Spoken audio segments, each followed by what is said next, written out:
I'm Lorna Slater, co-leader of the Scottish Green Party. Hi, I'm Red Claire Hamilton Russell. I am the comms officer, the comms convener for the Disabled Green Working Group and a disability activist and blogger. Thank you so much, Red, for joining me on this podcast today. So this is another one of our podcasts from lockdown. So Red and I are recording in different parts of Scotland. We're getting used to doing all this sort of conference call and Zoom calls and stuff, aren't we? Yep, I think it's absolutely wonderful. But wonderful, though, I know I think everybody's certainly picking up technical skills they never expected to. It's wonderful. I've been enjoying watching the kind of Zoom call fails, people who only have the top half of their clothes on, or their partner walks past in their pants in the background. Oh, I think those are absolutely wonderful. They're really good, obviously, because children and pets are at home with people, so you get so many. I came across a brilliant Twitter anecdote where someone kind of said, they know that their small daughter is going to be a future internet star because right in the middle of a very serious conversation, she leapt out into the middle of it, pulled her top up, drummed on her tummy and shouted a number of choice words that she did not think she knew at that time. So it's like, yeah, future internet stardom right there already. So that's fantastic. I haven't had any interesting pet ones, but we had a Lothian region campaign meeting the other week, and there were a lot of shaved heads. Some of them a little bit alarming, quite honestly. Well, to be fair, I mean, I'm really impressed that they managed to source clippers, to be honest. I've been trying to source them on the internet for about 3 weeks and not got anywhere, but I'm fairly sure quite a lot of them represent that people have tried to do home less extreme haircuts and they've come out so badly. They've just looked at them and just gone, no, burn down to the ground, start again. It's the only thing. I've been literally sitting there looking at my own and just failing at the plunge every single time. So I'm probably going to end up with a huge pleat or something by the end of it. But that's what I'm working on. I'm working on my Rapunzel tangled pleat. I'll be able to lasso people with it by the end of this. So the reason I've invited you on the podcast today is to talk about the Scottish Greens representative group, the Disabled Greens. Can you tell us a bit about that representative group? Well, we've probably fallen a little bit behind. The general idea of working groups is that because the Green Party is a grassroots party as opposed to one with top-down control imposed, the idea being that people who have a sort of particular common interest and a particular common. So I'm trying to think of a word that sounds better, that sounds less probably very political than common oppression. But it's the important part. People who are commonly disadvantaged in a particular way. So obviously they've got the Women's Network and the Disabled Working Group and the Young Greens as well and Rainbow Greens. So. Disabled Green has its own particular problem, of course, that a great many of us are chronically ill or mobility impaired or a variety of other issues that makes it particularly hard for us to get out and be active with things. So, but we do our best, and I think we've turned the corner on things a little, at least on getting things on a more even footing. So, hopefully we're getting there now. I really appreciate you joining me on this podcast today. What has it been like as a disabled person during this coronavirus crisis? Well, honestly, I genuinely feel quite guilty saying this and even thinking it, but to be honest, it's improved my life immeasurably right now, which sounds terrible to say, but and obviously you've still got, obviously disabled people have the same issues as everyone else, and that there's obviously we're worried about illness for ourselves, our partners, the people we love. We're worried for the general public, and we've had some of the same issues with sourcing things that we need and everything. And for many disabled people, obviously there's been huge issues, particularly people who have not been able to, particularly if people are isolated. There's been huge issues with social care packages being cut for people who depend on that. Again, particularly people who don't have family close by or who don't have partners. But I'm afraid for me, it's been absolutely wonderful. For me, this means that I have Ehlers-Danlos syndrome and POTS, as well as various neurodiversities, including autism and ADHD. So, but my biggest issues are with chronic pain, chronic fatigue and mobility issues. So usually I tend to I don't have any children, but I do have a dog, so I spend a lot of time managing my way through. I'm a freelance writer and proofreader, so I usually spend most of my time either working from bed, trying to handle housework, or wrangling my dog. So usually by the end of the day I am utterly exhausted. And my husband, I do manage to access PIP but not ESA, so my personal income is very limited. So my husband largely supports us, and he works quite long hours as an accountant to do that. So usually, most of the time when I get to sit, by the time that he comes home in the evening, most of us are exhausted. Whereas at the moment he's working from home, he's managing his own time very effectively. We get to see so much of each other, and he can actually support me physically around the house. So I've only had 4 days where I've been unable to get out of bed since this began, which has been transformative for me. Usually I'm stuck in bed several days a week just out of sheer fatigue. So he's also he's been able to help me get out. I only have access to an NHS wheelchair because I can't afford a custom one, so it's great. I really, obviously I massively appreciate that, but I can do so much more when he can push me in it. Even just in terms of being able to get out and about within our area, just even for our lockdown walks are still far more than I usually manage. Usually I'm pretty much stuck in the garden or in the few 100 metres around our house. So, and on top of that, obviously the rise in online socialising has been incredible for me. I mean, I've been able to get involved with I'm a member of my local LGBT health and wellbeing, so which I'm a main member of a disabled group there, which is fantastic. But being able to, and I mean, this is with all the accommodations that they can give you, with transport, with free transport, with accessible transport.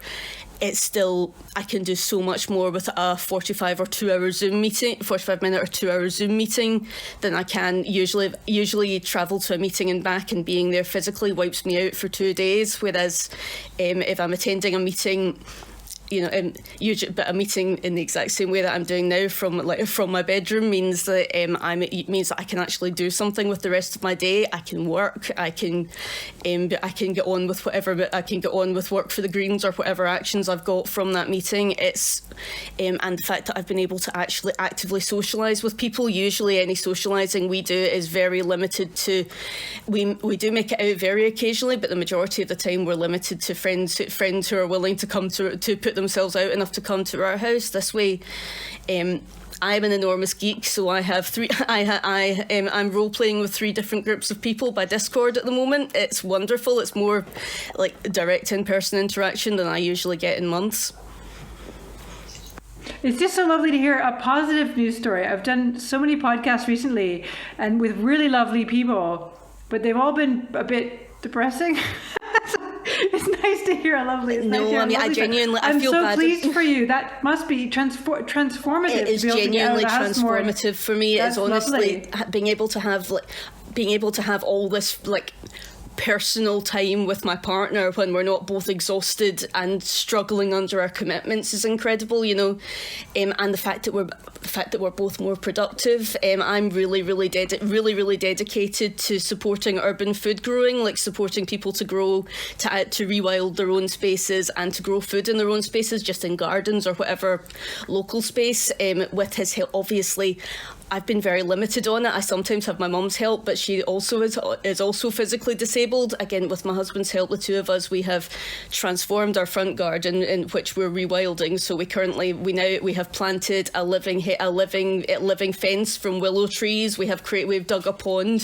He's done all the heavy work. I've been able to do the sort of the smaller tasks. And we've now set up. We've been setting up makeshift raised beds in our back garden, and we have a huge amount of food that we've been able to. It's very guerrilla gardening, but I mean, this year, it's the sort of thing you dream about. Really, I think it's the sort of thing I used to when I was able to work full time. It's the sort of thing I used to dream about when I was stuck in an office. Now it's the sort of thing I dream about when I'm exhausted and unable to get out of bed, and my husband dreams about when he's stuck in the office. So it's been very, very positive for us. And again, I've been able to start a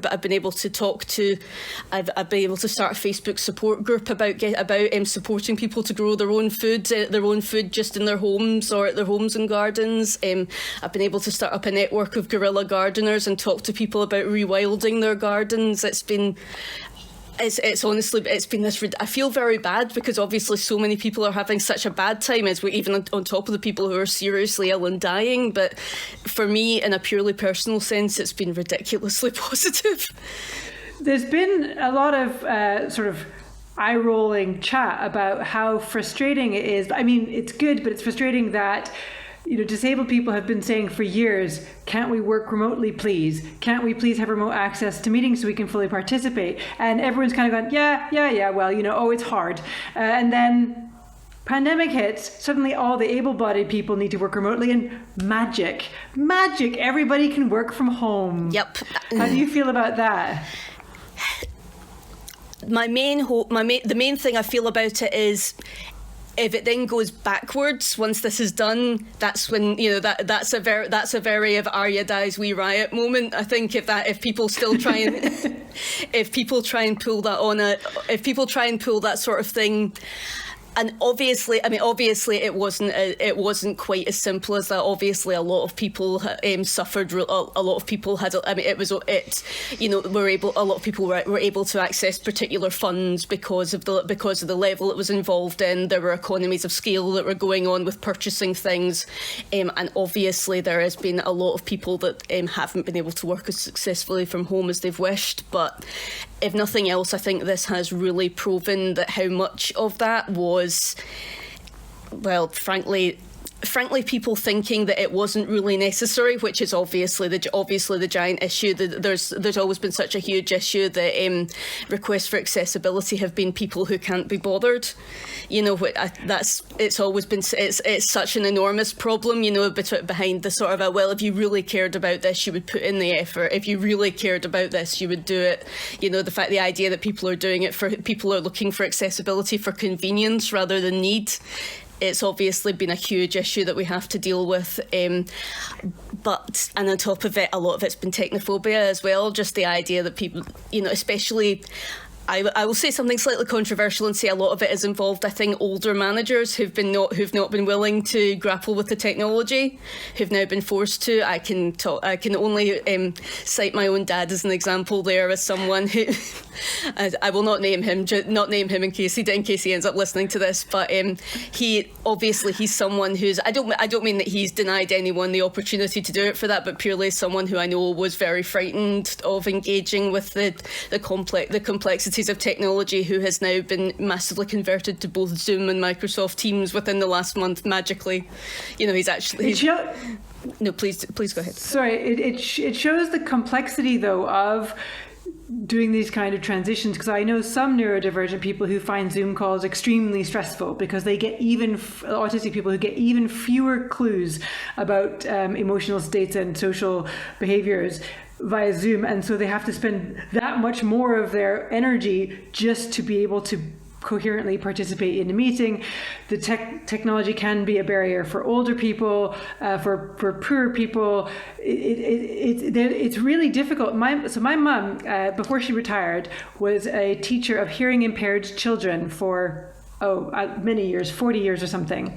And she talks about universal design, how when something is designed well, it works for everybody. And the example that she uses is like ramps down onto sidewalks. Sorry, I'm North American. Up and down the pavements. Because that means that, yes, a person who is wheeling can wheel themselves up, but it also means someone pushing a pushchair, someone dragging a trolley or a suitcase behind them. Actually, a ramp works better for everybody, and it means that everybody then has access to to walking around in a city or town. So I wonder if there's still some steps that we need to take to make, I guess, access to work universal, sort of universal access or universal design to improve these things. This is me kind of venturing off into my nerd land. So I work in technology, and I always think that someone's going to make a lot of money who can create the first proper virtual reality meeting space, where instead of seeing you as just a little square on a screen and getting only those minimal cues, where we could be in the same space and get a lot more physical. So I'm autistic as well, and it helps me to get physical cues. it's really nice to be able to see you and communicate with you. Yes. Being able to see a little bit more of you. So there's something around that. I can see that the technology is a genuine barrier for some people, as well as I say, there's some different neurodivergences find it more or less easy. And some people, I think, just struggle to be stuck in their house all day. I'm one of these people. I'm a kind of indoor cat. I'm quite happy to be inside my house working, but that doesn't work for everybody. I mean, it's been kind of hilarious for me since obviously yet again, unlike almost everyone else, my experience of the lockdown has been I've been outside more, purely because I've had more aid from my husband. But I am definitely more of an indoor cat that way. I'm very, very happy. I do much better without working in my own space, without having to deal with the impositions of space in other people. But I do know other people, even other autistic people, who can be who definitely feed on other people's energy more. So I guess I think that, again, that's maybe more of a fundamental contradiction in styles. I can absolutely get the point of universal design, though it does make me a little wary in that there's the inevitable phenomenon of access clash. Which we're kind of already covering a bit there. The fact that obviously, Zoom meetings are so much better for people like myself who are primarily housebound, or certainly to find we are far more able to operate when we're primarily home based. But obviously, there's other people that it's much less accessible to. And the kind of one of the main principles of accessibility is that it has to be personalised. That again, access clash is an inevitable phenomenon, and you try your best to work it out.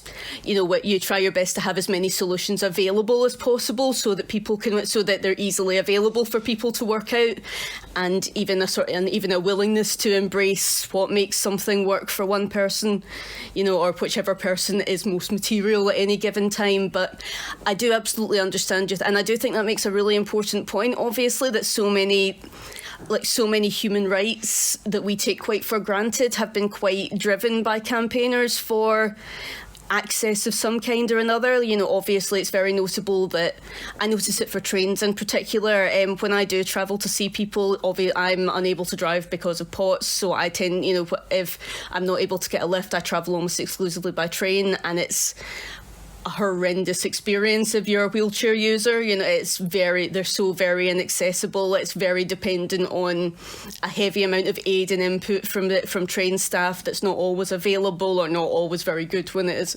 is given. So obviously that's a circumstance where. And obviously I see so many other train users who maybe wouldn't consider themselves disabled, who are still struggling with this very inaccessible design.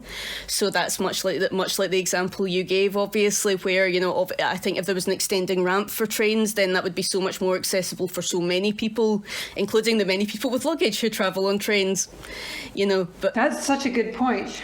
Something that I'm hoping is going to be a positive development is this space for distancing, which we're now starting to see in Scotland's cities, where it looks like we're going to try and put out temporary barriers and stuff during the lockdown to reclaim some of the streets, because traffic has reduced by about 75% to allow more space for walking and wheeling and cycling. So obviously as Greens, we're hoping we can keep some of that stuff. We can make arguments that this is a better use of the space, that it makes it more accessible to more people, that it, I mean, there's so many different barriers to this. In Edinburgh, one of the things I feel strongly about is the air quality, because I tend to walk to work when I'm going into the office, and I walk through some of the most polluted streets in the UK, and I actually prefer walking when it's raining, because that's how bad the air quality is, but it's a little bit cleaner when it's raining. So I'm really hoping that this sort of space for distancing measures will improve access. How do you feel about that? I hope so. It's a lot like the sort of clean air quality, the sort of certainly I know Glasgow, and I think Edinburgh may have already, or be planning to bring in something about banning cars from most of the city centre at some point. The low emission zones. Obviously this is a bit complicated because as a green, as an environmentalist, I'm massively in favour in that, but I do know it can be a real barrier to accessibility. One of the things I'm quite keen in trying to get the disabled Greens behind in particular is the idea that to try and extend accessibility schemes going alongside low emission zones. I'm very keen on the idea that if you can provide bikes, which are obviously quite a key part of most of the public access bikes, which you access easily using a card or something. I'm very keen for the idea, and I'd like to try and get the Greens behind the idea that wherever there's low emission zones, we try and extend some sort of accessibility scheme alongside it. I'd be very keen for electric scooters, or even tricycles. Once again, it is something that would benefit more people than the people who would benefit most would be people like myself who are ambulatory or entirely ambulatory wheelchair users. But again, there'll be a lot of people who again would find walking long distances or cycling on a conventional bike very inaccessible, who would suddenly find their world open up if they had access to easy electric scooters that you could hire for a couple of pounds for a couple of hours. I find that there's a big issue with gatekeeping in accessibility that I think really, really misses the point of it. There's always seems to be a lot of idea that sort of, if accessibility measures are easy to access, then people will take the piss in some way. People will, huge issue. And I'm always like, this really misses the point of accessibility, and it's a huge issue that I come about when I'm dealing with other disabled people. I'm in so many groups where people come on and say, I really feel I could benefit from using a walking stick or a rollator or a wheelchair, but I'm really afraid that I don't really need it. And I'm always one of the people who sits there behind it. It's like, if this benefits you, you need it. You don't need to. I'm an ambulatory wheelchair user. I can walk, around the house. I use a crutch or a pair of crutches. But outside, outside for very short distances, I use a rollator. And if I'm going to be on my feet for any or going to be out for any length of time, distinctly not on my feet, I will be using a wheelchair. So. And it's something that certainly the general public struggles with a lot. There's a lot of gatekeeping, like the idea that, if you have any mobility, then you must not need a wheelchair, and therefore you must be faking or taking the piss to use one. And one of the things I think would be ideal, I think could be potentially very positive of having this sort of thing available, would be the idea that, like, if this benefits you, you use it. It's a frustrating thing, I think, as well. I think it's come around as part of this sort of Tory austerity chat around slackers and skivers stuff. The idea that anybody who has trouble getting around is a slacker, or who needs a bit of help is a skiver. And there's been some horrendous incidences. One of your fellow disabled Greens, a colleague of ours, had a terrible incident on a train where she has a disabled pass on her train pass, and the conductor basically said, "You don't look disabled to me." Like, oh my God, like that is not on.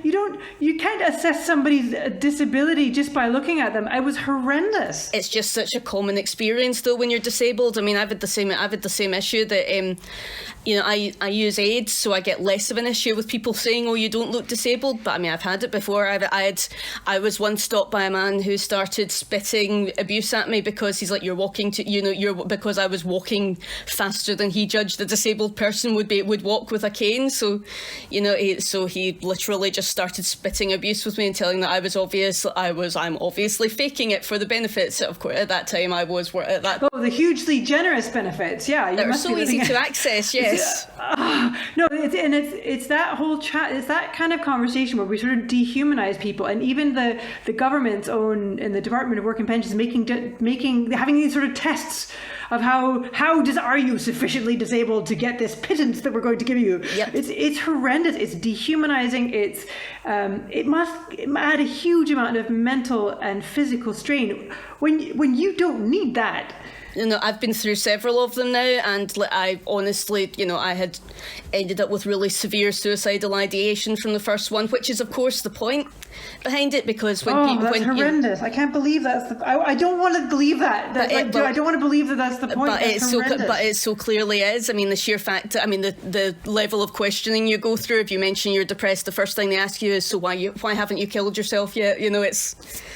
Oh my gosh, really? Yeah, first thing That's they ask you not okay. Yeah, it is literally what you expect from them. It's the first, and this was an orthopedic nurse asking me this. I'm like, I'm literally sitting there going, are you asking me why I haven't killed myself? And I'm like, because despite having suicidal ideation, I don't actually want to die. Are you aware that there is a difference between these two concepts? It's like, it's just what they expect. They do everything possible to make someone loathe themselves enough just not to challenge them. It's entirely about breaking down someone's self-image, self-will, self-esteem, everything that will make someone shut up and sit down and accept what they're given. It's a truly horrifying process, and one I would genuinely not wish it on my worst enemy. I wouldn't wish it on Dominic Cummings, is the level of it, and that is someone who I would wish a lot of things on. That takes us neatly, though, to why we need more disabled people in politics.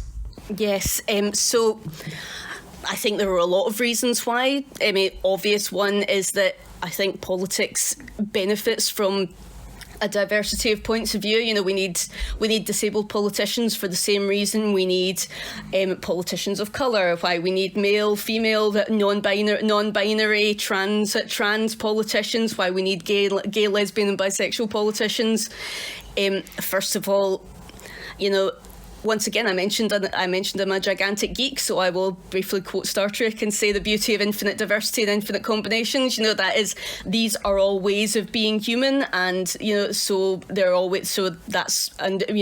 politics is the ultimate human art. So that is, so there should be politicians of all type. But obviously, the most obvious reason is that because the nature of privilege is that people massively underestimate, or worse yet, completely fail to conceptualize problems that they haven't got direct experience of. So I mean, we notice it so much, obviously, with the fact of very privileged politicians at the moment, the sheer fact that they have no idea, the fact that they think it's perfectly normal to claim expenses for a breakfast that a disabled person is expected to live on for a week is the level of it. The fact that they then feel it's appropriate to tell people living right on the edge of poverty that it's due to their poor money management skills.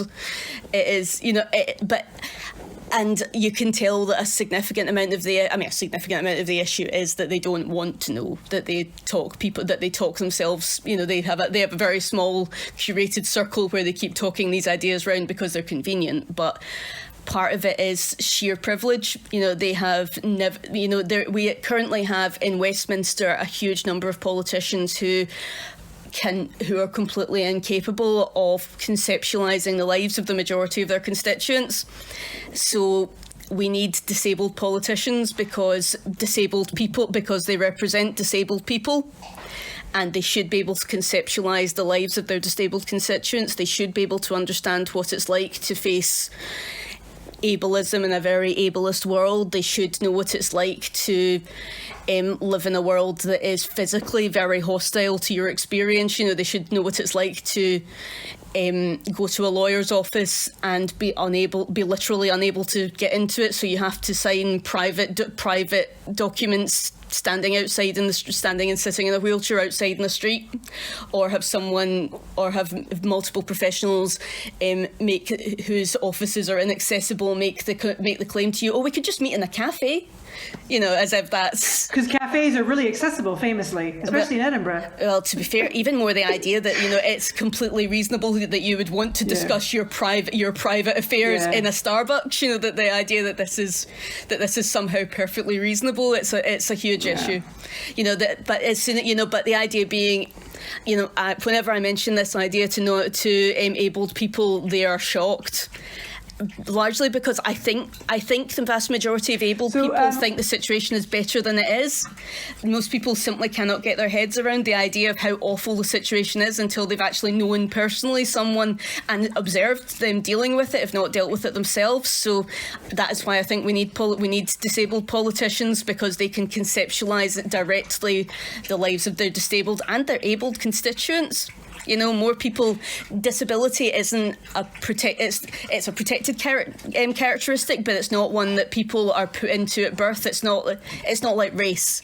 Disability is something that people cross in and out of at various points in their lives. People become ill, so they become temporarily disabled and then may become more abled again. People can suffer an accident, people can suffer an illness. I always knew I was neurodivergent, but I thought that I was physically perfectly abled until I was nearly 30.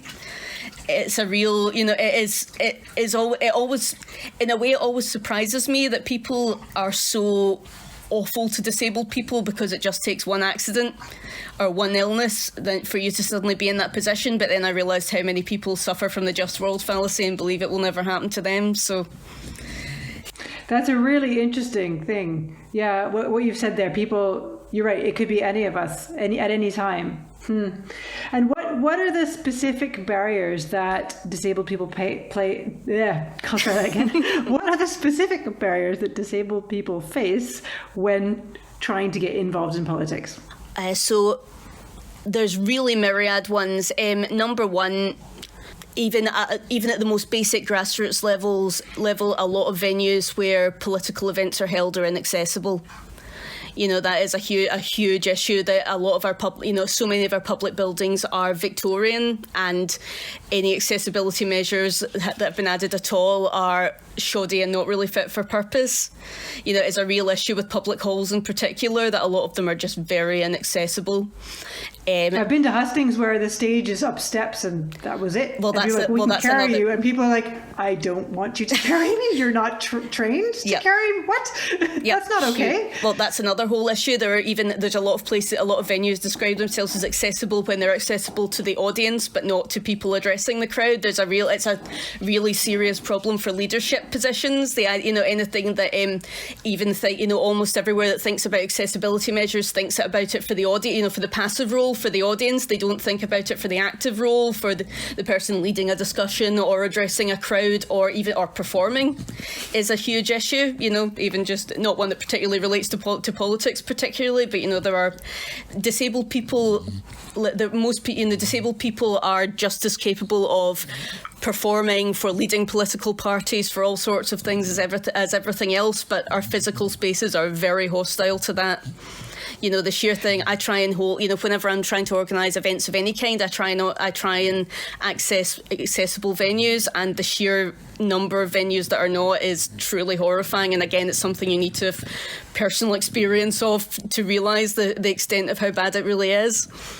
And how can we in the Greens, so within the Scottish Green Party, we're about to hold some internal elections. So some of our internal party posts are up for re-election this year on some of our national committees and some representative groups and that kind of thing. Obviously, we'd love to have more disabled representation on our internal organisation. What can we as a party do to support more disabled people participating?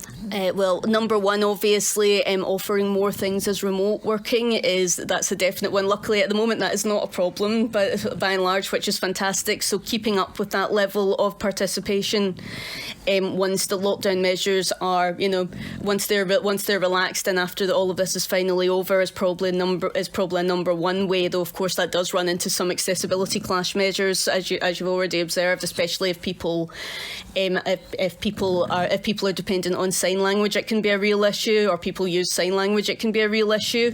Obviously, because when you're only showing head and shoulders, and BSL is a very whole body language, so that can be a real limitation. But it's still probably the number one thing that makes this most accessible to more disabled people than anyone else. On top of that, I know that there can be quite a culture in the party, and obviously most people in the Greens are probably still professional people. I know we're searching for more representation amongst more working class people, but I think there's definitely quite an idea that if you're not able to be very active, if you've got very active, and particularly in campaigning, if you're not able to knock on doors, there's definitely a feeling that that definitely limits you. I think more more emphasis on the idea that people can be really active even if they're not able to undertake all the traditional activities would be the traditional activities of activists would be really, really positive. I think more funding for things like accessible travel and accessibility measures, like employing personal carers or assistants of any level would certainly be helpful. You know, for people to be able to travel to meetings in wheelchair accessible vehicles, for people to be able to bring along a sign language interpreter, and personal care if they need that as well would definitely be huge measures that would improve accessibility to these kind of posts for disabled people, I think. Fantastic. Well, it's been lovely speaking with you today, Claire. And it's just brilliant to hear some of your ideas and a positive story about the lockdown. It's always, like I said, I do feel very guilty about it, knowing the national crisis, but I'm also enjoying it because there's never so much. It's not rare for things to be easier for me than it is for other people, so I'm enjoying that opportunity while I can.